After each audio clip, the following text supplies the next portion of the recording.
Welcome back to the XM Podcast. Here is your host, licensed mental health therapist, Matthew Knabe. Well, here is another podcast from Orlando, Florida that we recorded live in the main concourse at General Council. On the show today, I have two really great guests who give us some insight into what it looked like being leaders of a church that were right on the front lines of the racial division last year. I really enjoyed getting to know both of them and was honored they made time to chat with us on the XM Podcast. Please welcome Emerge board member Becca and her husband, lead pastor at River Valley Church in Minneapolis, Rob Ketterling. Yeah, it's great to be here. It is great to be here, and you're right. We're in Orlando. There's a lot going on around us. Yes. But we are focused. We're ready to go. Yesterday I was doing an interview, and about a 7 or 8 year old kid came up and stood right here next to my face and was bouncing a ball, just staring at me while I was recording. No. Oh, yeah. And I was like, we're going to roll with it. There's a guy behind you right now throwing a ball on the wall about 50 feet up in the air and then catching it. Right. That's right behind you right now. That's the joy of doing the podcast in the middle of all of this chaos. I mean, guys are golfing behind us. There's all kinds of fun It's things. fun. So if you guys wouldn't mind, just share a little bit about yourselves, a little bit about your journey into ministry, if that would be okay. Yeah, you want to go first? Oh, you're like, no, you don't want to go first. They can't hear you if you shake your head no at me. Yeah. I'll pop in. You can start. It was funny, when we first got married, she said, you're never going to put me on the stage. You're never going to make me talk. You're never going to leave me alone at a party. And then I put her on a stage. I made her talk. I left her alone at a party. And we're still married. Yeah. So you did all the things she asked you to do. Yeah. And it's a healthy marriage. Good job. Yes, We exactly. did, yeah. No, we've been married for 30. It'll be 34 years. 34 years. Next week. And we started the church 26 years ago this fall. So you guys got married when you were 8. And Yes, started We the got church. married young. It's so weird. We see kids getting married now in their 20s, and we're like, how young are you? And they're like, older than you were. And I'm Right. like, okay, Yeah, all fair. right. Wait, Fair maybe statement. we're on 33. Yeah, if you don't know, I'm off the hook. 2021. Okay, so it's 30. It's going to be 33. 33 Sorry, years. I was ahead of Congratulations. myself. 33 years, and That's then we started the church. That for sure is 26 years ago, Yes. this August. Yeah. And we started from a Bible study of 13 people. Yeah. And then we grew our family, had 2 boys there, grew the church. It went from 13 people to, well, pre-COVID was 10,000. Post-COVID is about 8,000. Yeah. So we're coming back. And you guys have multiple campuses, too. We do. This isn't one church. I mean, you guys have built a whole campus of Yeah, churches. we have 8 campuses around the Minneapolis, Twin Cities area. Mm-hmm. And then we do have a site over in Africa where we have Eswatini. in Eswatini. Yeah, it used to be Swaziland. Swaziland. Wow. So yeah, we have a care point there and a church, and so it's been a wild ride. That's for Yeah, sure. it has. And the campuses run from 400 to just over 3,000. Wow. So you add them all up, and we get to about 8,000 with all of them. That's incredible. Yeah. Really, really is incredible. And I'd like to spend a little bit of our time talking, which I've done a lot this week, talking to different districts and pastors about what happened last year. And then I would like to talk with you guys, because you guys were really in the epicenter We were. of the stuff. Like, we've talked a lot about COVID this week. We've talked a lot about the pandemic, but the social issues Right. were in your backyard. Talk to me Right. a little bit about what you guys experienced last year. Just even thinking about it, it was so crazy to think that we were going through COVID, we had the political climate, and then George Floyd had his life taken from him right there on the streets. I mean, by one of our campuses. And we've been to the square there several times, and we brought guests down there, and it's just so surreal. Like, not Minneapolis, like somewhere else, but not many. How did this happen here? And what in the world? And then the divide that brought in just in the community and in the church. And it was like, are you pro this, pro that? Are you for, all those things were going on. So it was multiplied even more. And then just your heart of like watching a human life end on TV. A lot of people have never seen that happen before. Right. With a video. And then, our church has lots of police officers in it, and they're good people. Yeah. And they're coming to church, and they're like, do people love me? Do they hate me? Is somebody going to show up at my house? And then our city gets on fire. And do you remember what we were doing that night, watching TV? And we're like... Yeah, it was unbelievable. And, they started saying, they're coming out to the suburbs now. I mean, it was just like... Antifa's on their way. Yeah. And we were sitting in our home in the suburbs watching TV, and I had a shotgun on the ottoman. I've never done that in my life. I was like, what's going on here? Yeah.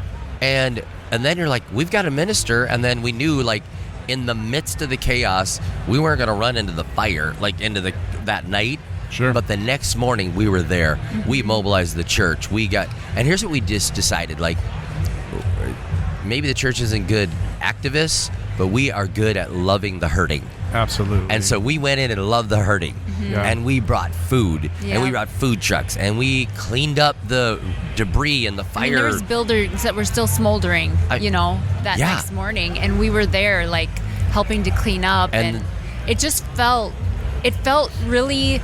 It was like it felt eerie, kind of, but at the same time, it was like all these people coming together from our city saying, hey, we're going to come and clean up and love people, and this isn't what our city is about. We don't want it to be known for this. So, and this is not what America's about. And we're better than this. And so we walked that tension and that line and ministered to everybody. And in one weekend, we fed the 3rd Precinct, which is the building that got on fire. Yeah. We fed the National Guard.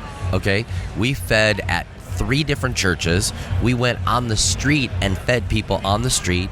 I mean, so we were just like, hey, we want to love everybody and feed everybody and take care of everybody and minister. And then God called us to get together all the black churches and traditionally black churches and traditionally white churches. So I got the suburban pastors and the bishops and the inner city churches together. And I said, we've got to get through this. And we went through It weeks. wasn't easy. Oh, no. I can't even imagine.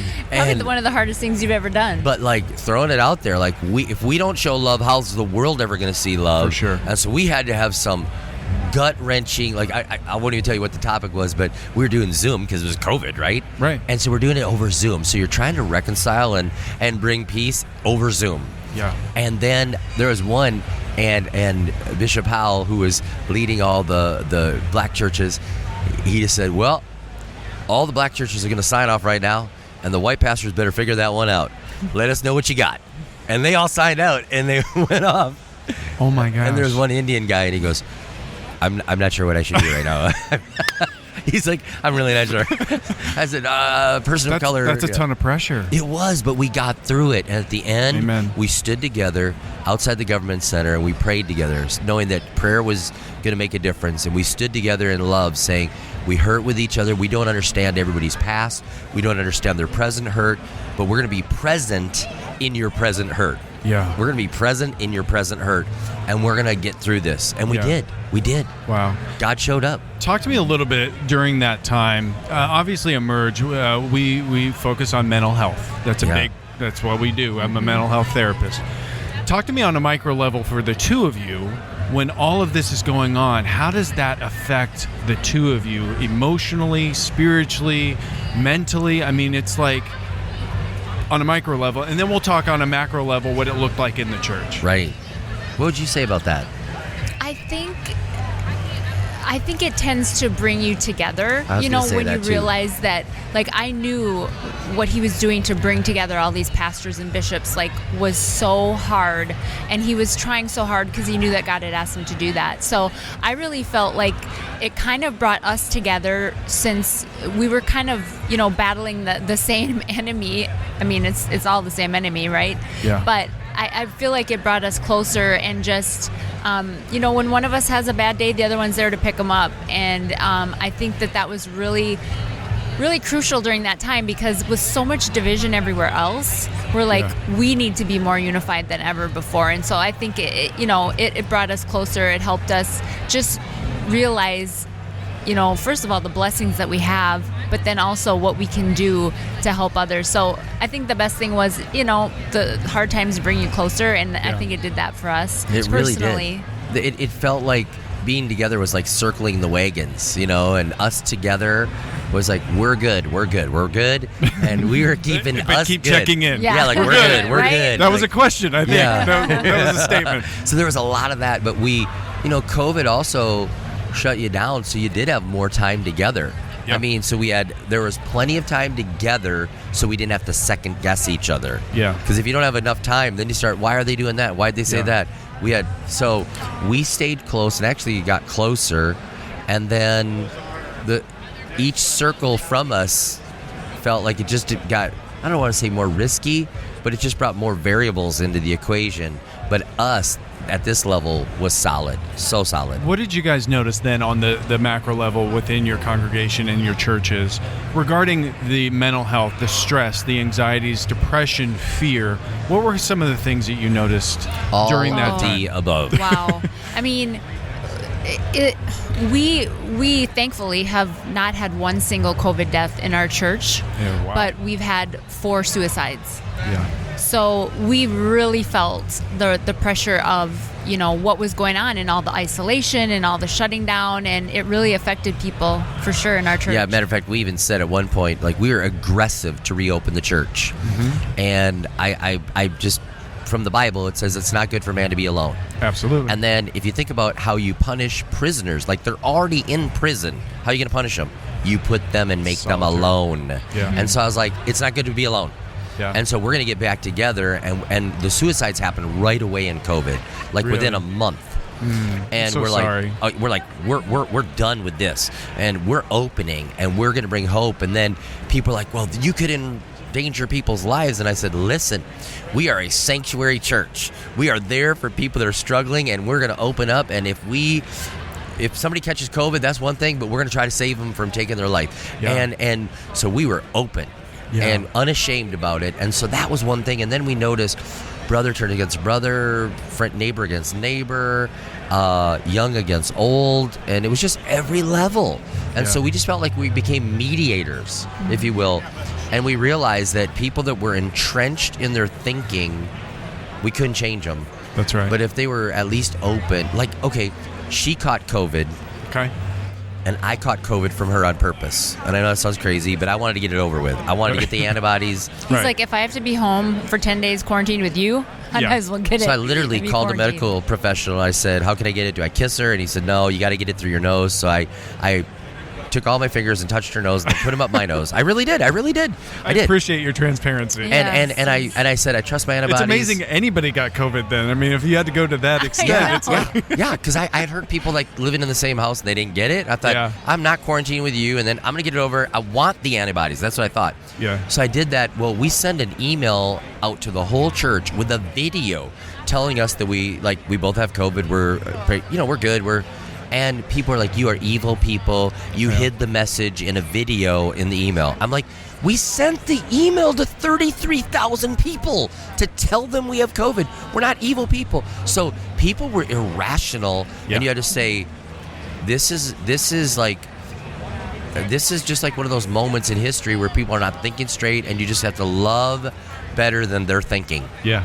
Yeah, just give extra grace because, I mean, I've seen friendships even now that have been restored. They're like, hey, sorry, that was, dumb what I said. That whole thing when I condemned you. We did a sermon on that. I did a sermon. I said there's a lot of people we just need to forgive, like give amnesty, like just forgive whatever you said because it was dumb. Like, let's get past that. Yeah, that's got to be tough as pastors, especially when you have this big of a congregation. You've got a lot of opinions. Oh, yes. And that's got to be really difficult to navigate and not take it on personally and going, I was a touring musician for a long time. I just remember reading reviews, and my buddy came down, and it was probably 2 o'clock in the morning, and I was spending way too much time on the internet.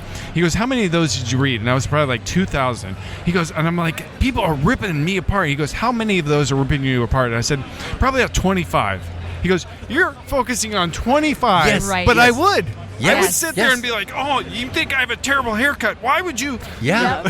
Yeah, but what I've learned is the two people that are dangerous when they're criticized are people that make art and people that minister from their heart. Yes. Okay? If I'm selling you a car and it's just a car, I have no, you know what I mean? I'm selling you a car. It's a transactional thing. That's right. But if I'm creating a piece of art, a song, a painting, or whatever, and you critique it, you're like, I put me in that. Like, that's me. And then ministers and counselors and people that are professionals in that way, you're saying, no, I'm putting my heart in here. Yeah. So when you criticize art and heart, it's hard. We've got to be careful. And then those that make art and minister from the heart also have to just, if we don't get our affirmation from God, we are done for. We're in trouble.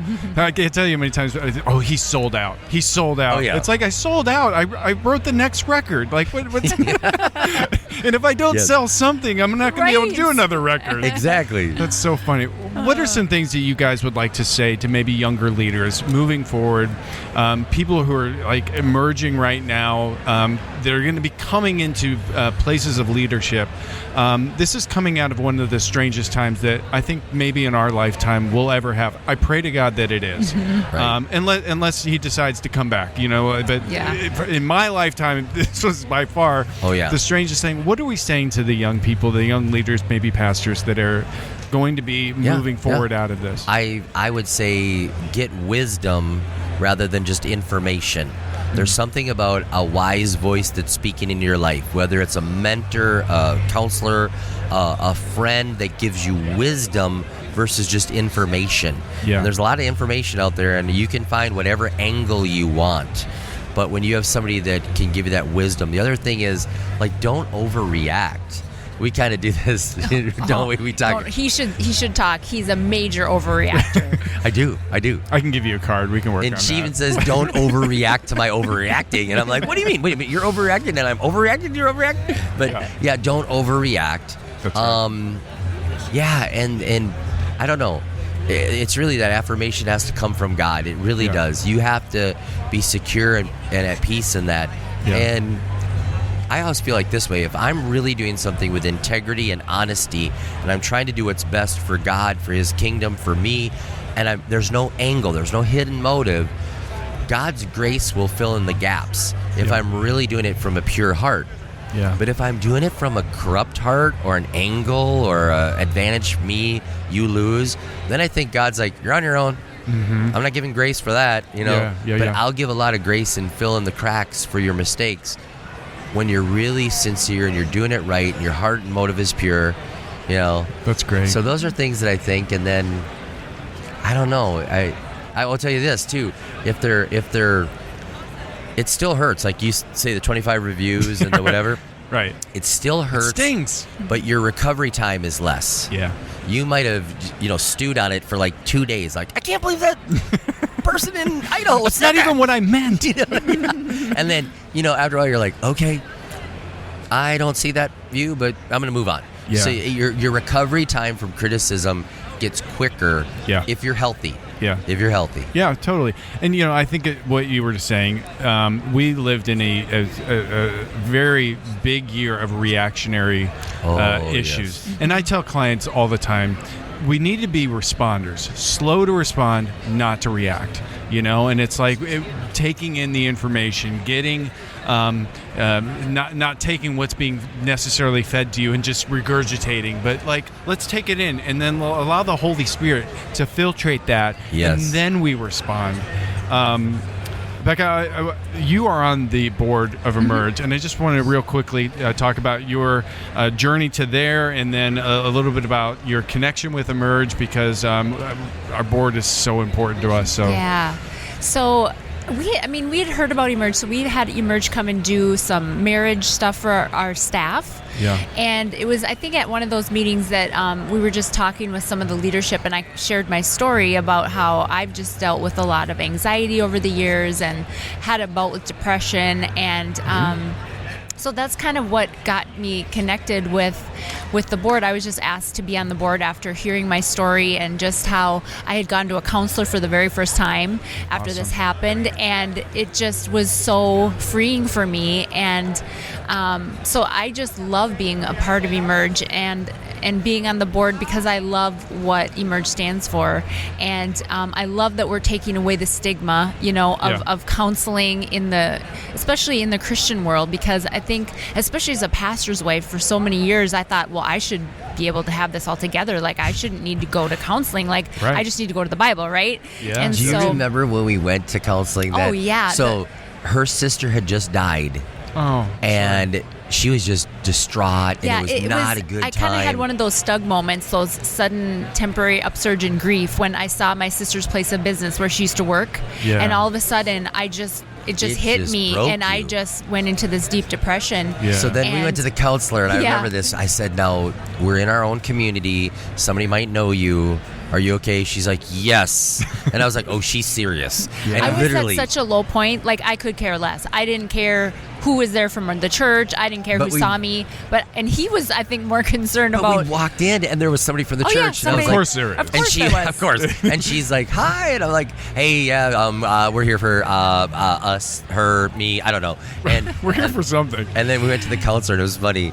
Yeah. We went one time, and she's like, "Rob, don't come back. I'm going to talk to Becca without you here."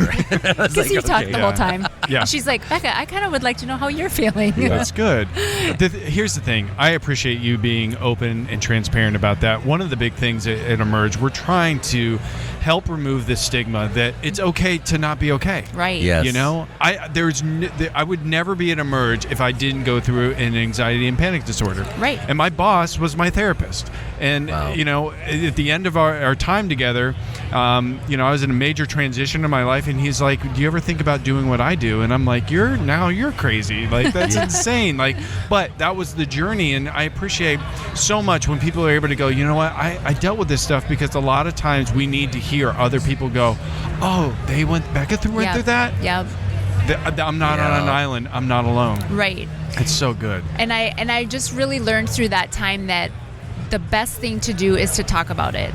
Yeah. Because for so long I lived in that isolation of, I shouldn't be dealing with this. Like, why can I not handle this chaos that's going on in my mind right now? Yeah. And so just learning, I always talk to Rob about it, but it's hard when someone has never gone through it. It's hard for them to understand. Absolutely. And he's emotionally invested too. Right. So I'm not a good counselor. He's a terrible counselor. Because I just want to fix it right away. I'm like, okay, stop talking. I got your answer. Yeah. And she's like, "I'm not done processing." Yeah. And I'm like, okay. I'll be quiet. That's good. Not good. That's good. I mean, that's such a big part of marriage counseling is going, stop trying to fix the problem, just listen to the problem. Yeah. Yes. Yeah. Yeah. So just coming to the realization that I need to talk about it.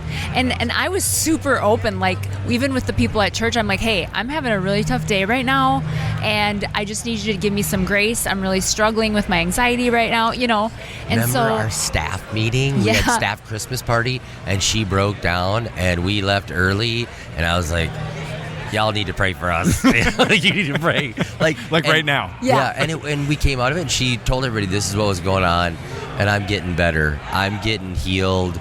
God's using counselors to help me. That's great. And it's been so good. And I just, obviously we all go through things for a reason, and then to help others. And soon after I kind of started coming out of it, all these women started just like, I'm struggling with this, and it just opens up your eyes, and I'm like, okay, thank you, God, for allowing me to go through this and come out on the other side so I can help others. And so that's just, I love being part of Emerge, because I know that they're helping so many people. Yeah. And I just love it, because mental health is such a huge part of, what's going on in our society right now. And I think the more we talk about it, and the more we can share that it's, like you say, it's okay not to be okay, and see someone. I mean, there's the most amazing counselors at Emerge, and they have helped so many people. So I just want to get the word out, like, oh my gosh, they're amazing. You can trust them. We're so thankful that you're on the board, and thank you for saying that. I think it's important. If we don't admit that we all are broken, fractured people, oftentimes people look at the external life of others and go, "Oh man, they have it all together, and I'll never be there," and it just reinforces their depression. Right. Reinforces, "Oh, God's never going to use me," and it's like, "Oh no, that's exactly who He uses." Yep. Guys, thank you so much for your time today. Anything else you guys would like to share before we end? I would just say this, that we were supporters before she came on the board. Yeah. We supported financially because we had sent friends there that had marriage issues and struggles and crisis, and we have sent staff there. Yeah. And they've been restored. They've been set free. They've been put back on a path that is the right way for their life. And so we saw the fruit of you guys, and we said, we're going to invest. And so we invested, and we've been givers.